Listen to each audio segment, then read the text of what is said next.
Oke, Assalamualaikum warahmatullahi wabarakatuh.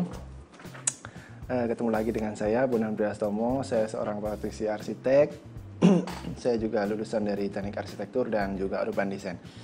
Nah, pada kali ini saya akan membahas kembali lagi pertanyaan dari beberapa teman, saudara, juga mungkin beberapa pembaca yang membaca blog saya ya, mengenai ketika mereka mau bangun rumah sendiri itu apakah sebaiknya menggunakan tenaga harian ya, borongan, atau seperti apa?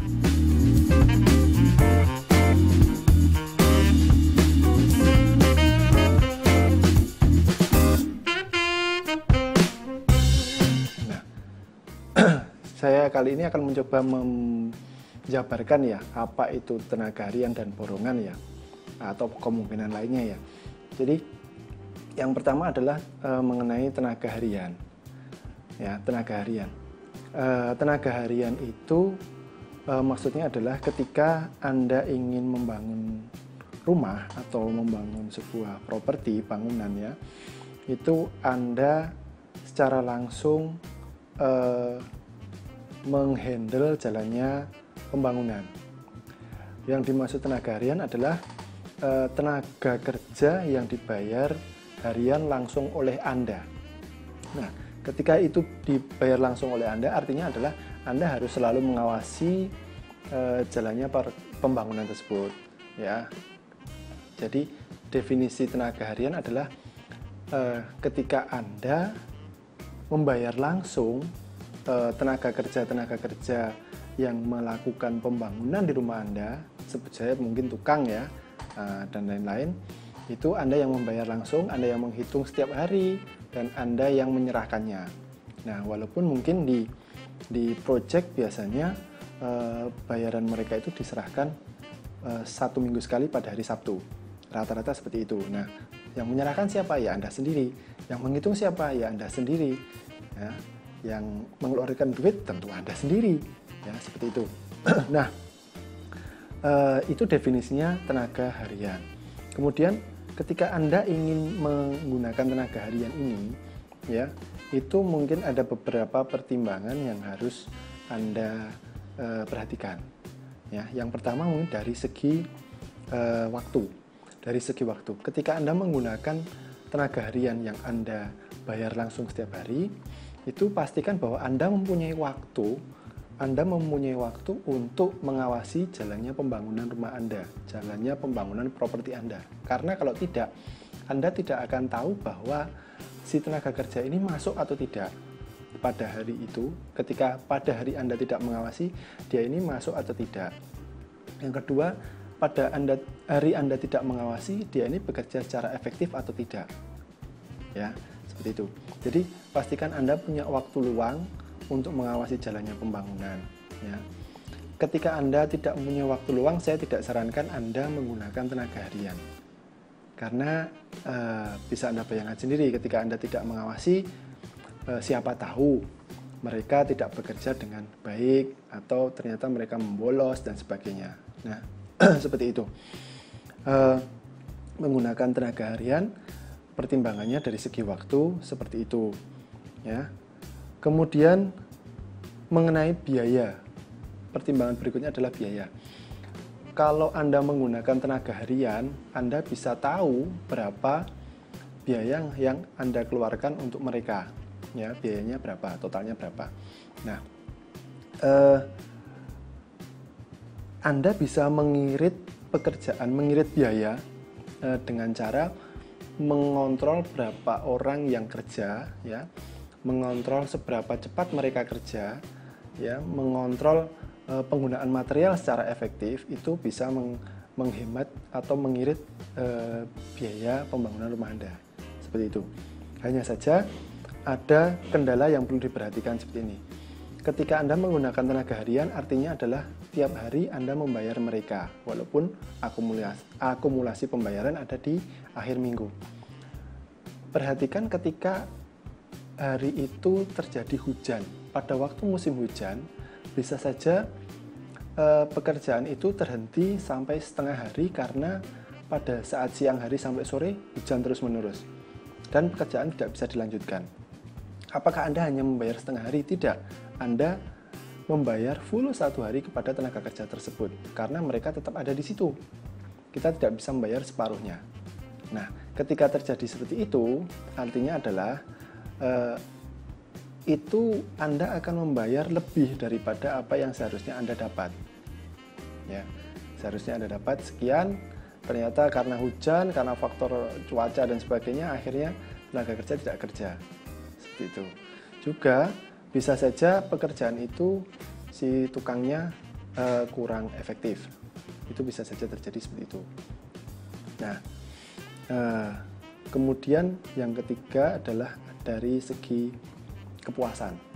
Ketika Anda menggunakan tenaga kerja harian, itu kepuasan dari pekerjaan itu bisa Anda kontrol.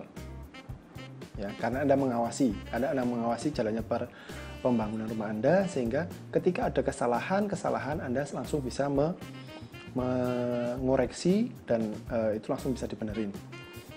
Termasuk juga pemanfaatan dari bahan material. Ya, Anda bisa mengontrol itu. Kualitasnya pun Anda bisa kontrol.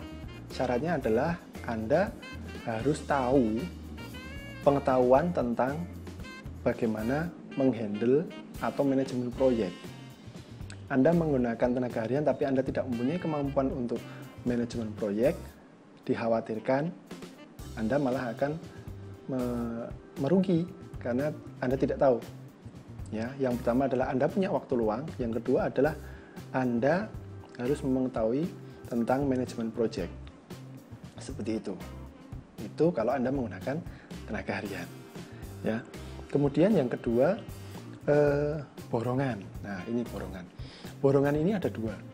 Borongan yang pertama adalah borongan semuanya, baik itu tenaga kerja maupun bahan material, atau borongan tenaga kerja saja. Definisinya adalah seperti ini. Borongan adalah ketika Anda ingin membangun sebuah properti, ya, itu ada pihak lain yang akan membangunkan properti tersebut, mereka yang akan mengelola. Anda cukup membayar kepada dia akan memberikan Anda bangunan yang sudah jadi.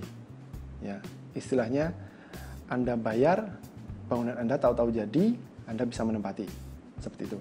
Nah, yang menjadi pertimbangan adalah pihak yang diserahi ini tadi akan membangun, dia akan melaksanakan pembangunan itu semuanya berikut pembelian material dan sebagainya, atau hanya tenaganya saja, borongan tenaga atau borongan full semuanya. Nah, kalau borongan tenaga artinya adalah yang membelikan bahan material adalah Anda, yang mengatur kapan bahan harus dibeli adalah Anda. Anda harus siap sedia ketika itu bahan harus dibeli, harus disediakan, Anda harus siap. Nah, si tenaga kerja akan mengontrol jalannya pembangunan biar efektif. Karena apa? Karena si pemborong ini mempunyai tim tenaga kerja yang dia harus bekerja secara efektif. Karena kalau tidak, dia akan rugi. Kenapa rugi? Karena kontrak borongannya sudah ditentukan di depan. Misal ada bangunan sekian meter persegi, untuk sampai selesai tenaganya saja diborong dengan nominal sekian. Nah, artinya apa? Artinya di depan sudah disepakati bahwa kontrak borongan itu tenaganya sekian, atau kontrak tenaga borongan tenaga dan materialnya sekian. Itu sudah disepakati di depan. Untuk itu Anda ketika sudah disepakati di depan, Anda sudah mempunyai dana tersebut, Anda tidak perlu khawatir ada penambahan dana untuk pembangunan rumah Anda, karena sudah disepakati di depan. Artinya apa? Dengan dana tersebut Anda akan mendapatkan rumah yang sudah jadi, bangunan yang sudah jadi. Ya, seperti itu. Itu definisi dari borongan, ya. Kemudian pertimbangannya dari segi waktu, ketika Anda sibuk, Anda bisa menggunakan sistem ini. Anda tidak perlu repot-repot untuk mengawasi jalannya pembangunan ketika Anda menggunakan borongan, ya.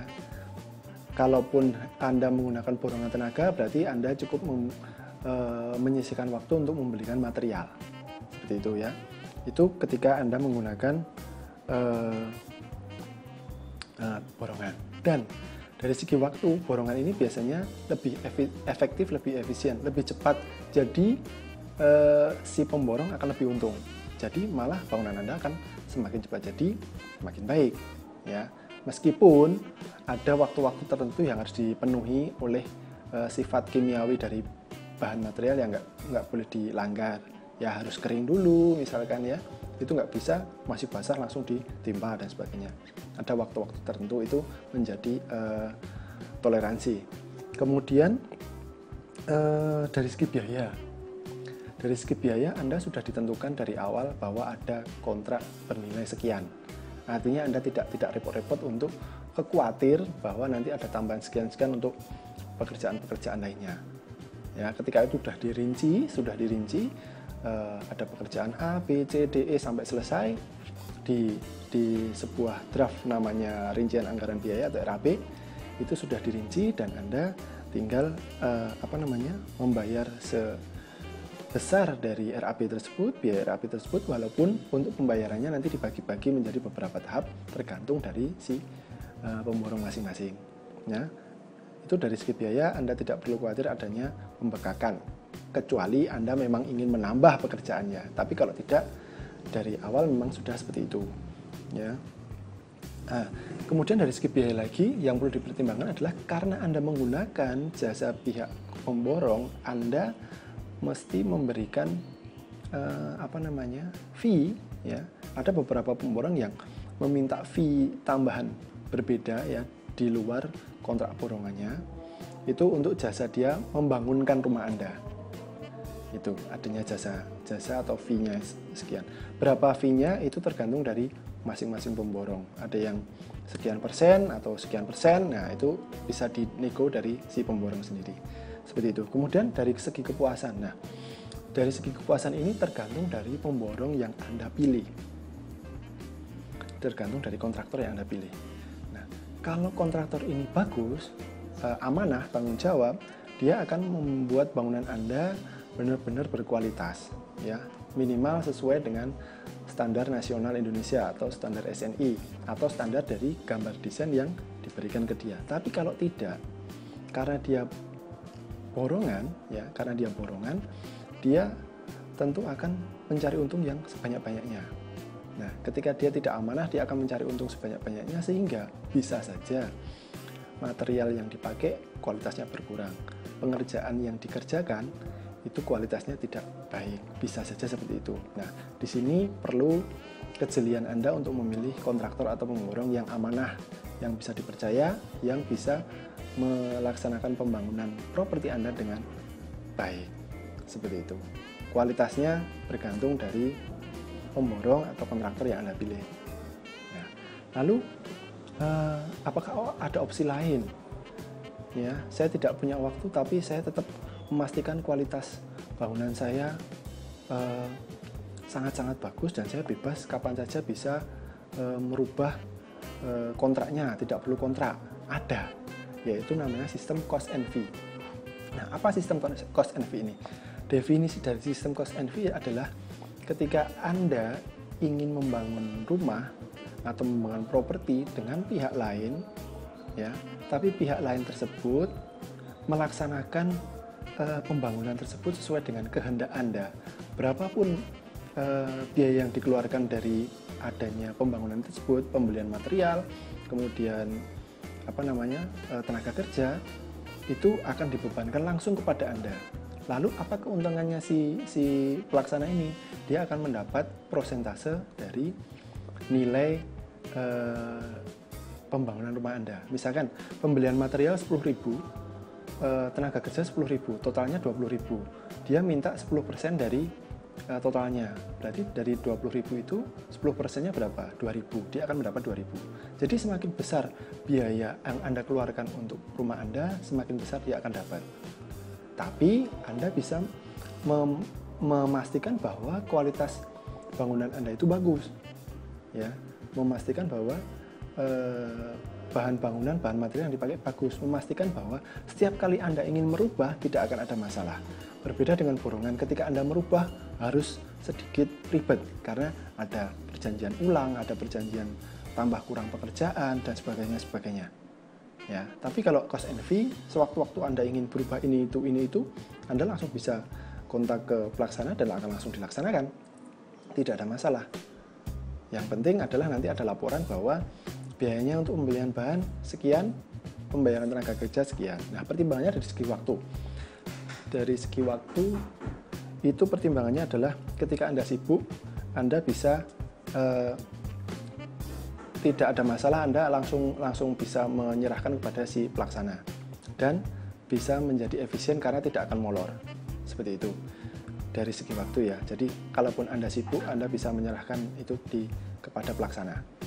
Kemudian secara biaya itu yang ada di sini biaya adalah biaya yang ada itu tidak bisa diprediksikan karena jalannya pembangunan akan sangat dinamis. Anda biasanya akan melakukan perubahan-perubahan di selama perjalanan pembangunan itu. Misalkan Anda suka jalan-jalan, Anda lihat ke sana, ada yang barang bagus, ada yang menarik, Anda terapkan di bangunan Anda. Jalan ke sana lagi, Anda terapkan lagi, berubah lagi. Nah, dari segi biaya, karena ada banyak perubahan tersebut, biayanya akan sangat dinamis. Dari awal misalkan direncanakan sekian, nanti di akhir jadi sekian, itu rata-rata tidak bisa diprediksi. Nah, seperti itu. Kelemahannya seperti itu. Kemudian ada dari segi kepuasan ya. Itu kalau menurut saya kepuasan dari cost and fee ini sangat ideal.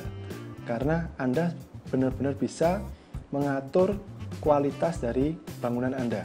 Anda bisa langsung yang mau Anda seperti apa, desain yang Anda mau seperti apa langsung bisa diterapkan tanpa ribet. Bahan yang Anda mau seperti apa langsung bisa Anda suruh untuk beli dan sebagainya. Jadi dari segi kepuasan ini sangat-sangat ideal. Ya, dari segi kepuasan sangat-sangat ideal dan minim kesalahan biasanya karena ada pengawas yang mengawasi. Anda mau seperti apa langsung dilaksanakan, ya seperti itu. Demikian yang bisa saya sampaikan mengenai pembahasan kali ini ya. Mungkin untuk pembahasan lain bisa kita rekam atau kita sampaikan di video-video berikutnya. Ya, terima kasih. Assalamualaikum warahmatullahi wabarakatuh.